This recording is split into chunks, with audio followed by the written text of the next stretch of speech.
Václav Havelka leads the guitar band Please the Trees, whose fourth LP Carp picked up the prestigious Apollo Prize for Czech LP of 2015. The Krkonoše-born singer and songwriter also collaborates with lots of other musicians and regularly promotes concerts by major independent artists. Our tour of Václav Havelka's Prague begins in a passageway between the streets Opatovická and Spálená that many residents probably have no idea exists. It's home to Super Tramp Coffee, a newish café with wonderfully peaceful outdoor seating. I've discovered it because my friend Tomáš Luňák, filmmaker who actually did the film Alice Nebel, and his girlfriend, they're owning this place. And he just once invited me to stop by, so I came and I was totally astonished.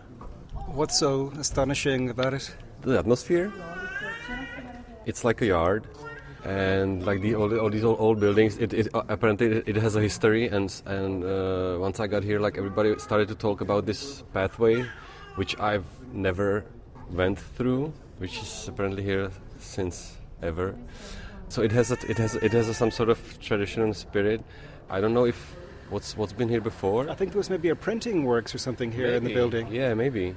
And I don't know if like right where the place, where the cafe is, if there's something before, but it's perfect. Also, I saw on their Facebook page that you are or were DJing here.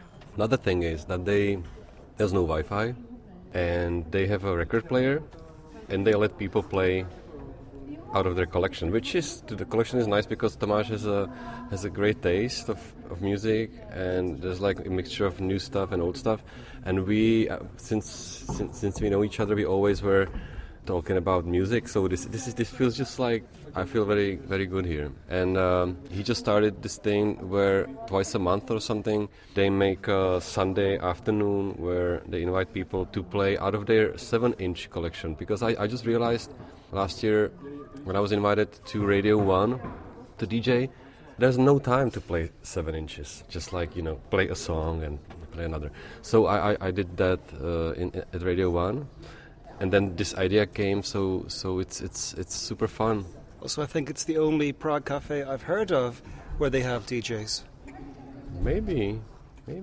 Or I think definitely the only one where they let people play out of their record collection. There's no MP3 or...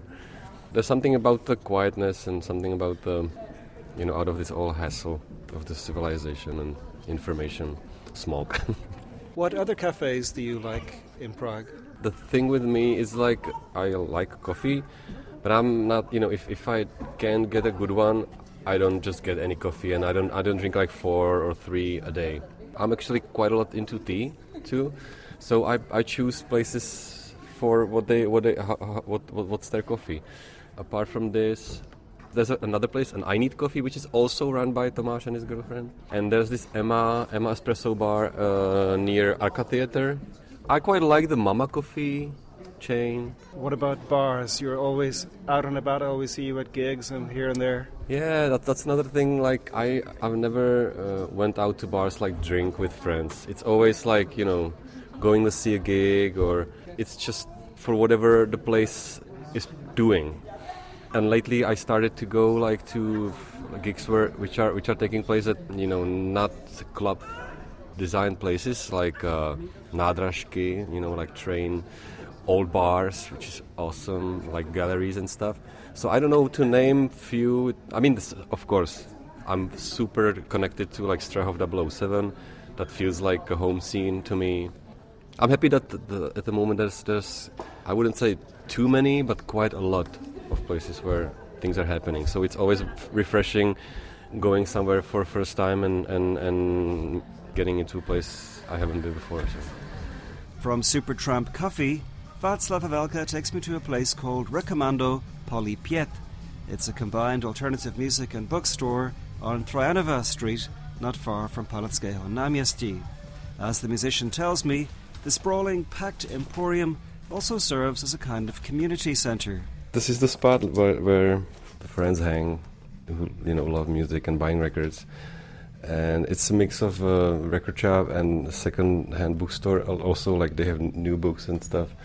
So I think it's pretty pretty awesome. And what kind of music do they sell? It's everything from punk, hardcore, metal, hip-hop, indie.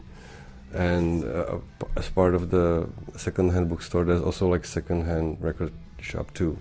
So you can sell your music and buy new music, which I think is the best trade. Given that so much is online these days, what do you think is the function today of a music shop? I think it never will disappear. People need a physical. It's always you can see that how people got back to vinyl records. That after all this like consuming millions of songs in MP3 format, and there's something about the aesthetics of vinyl record, of the sound, which is I think the best. And are you a vinyl collector? Yeah, I am. I have there's this, I feel there's maybe this little addiction of sorts, which I need to control, because it's hard for me to spend money on records when I'm like making my music and spending money on my. So that's where you have to decide like what's more important for you. But I find myself every here and then like buying records at shows, or even here I come to check new stuff or look for what they have. So. And otherwise, how is Prague for buying vinyl? I think it's quite good these days. I feel there's at least like 3-4 shops. This is maybe a strange question, but do you prefer buying new or second-hand vinyl? Is there a difference for you? I have this thing where I usually try to get the original. So if I'm after something old, I'm always, even though it's more expensive, so I always try to buy the original. Not so much the reissues. And do you ever perform in music shops here or elsewhere? Yeah. We played here a couple of times, and it's always the best. I think like here we got instead of money we got like a record each, so that's the best. The final stop in our tour of Václav Havelka's Prague is the place he calls home, the Solidarita or Solidarity Estate in Prague 10. Comprising rows of uniform 2-story terraced houses with small gardens, it doesn't look like anywhere else I've ever seen in the city. My wife, she was living here most of her life, so naturally when we were planning on having family, like we were trying to stay close to her family, so we're like all together. And somehow it's like I really like the houses we're in, which are quite unusual for Prague. Like you have a floor and garden, which is awesome, and also it's pretty close to the center, so within 30 minutes you can get whatever you want. So what's the history of this place? It's called Solidarita, right? Yeah. Like solidarity. I don't really know much about it. For what I know, it's like there was some sort of like experiment where they build these houses, maybe like for some kind of workers or something, but then once they finished it, they didn't really do it anywhere else in Prague or anywhere else. So, because then I think they started to build like higher buildings. When we spoke about this My Prague by email, you mentioned this place was called Dvouletky. What does that mean? That's the thing. I don't really know. That's like a 2-year plan. Something like 2-year plan. So it stayed with it. I also like. There's a street called Solidarita, or the tram stop, which somehow like these days it's somehow like important to even be saying the name and kind of live by the example of like being solidar with people and something about it. Yeah. And where we are now, it's on this main road with trams and a lot of cars. Is the whole area kind of built up? No, this is like the main street, I would say, because like it's from here you can go straight, basically all the way to Museum, which is the center of the center of Prague. But if you go like far from the main city, there's like a little streets and like parks and spots. There's quite a lot of green, which I like. And my final question is, I know you travel a lot, touring yourself and touring with other artists. Has that traveling impacted how you view Prague as a city to live in?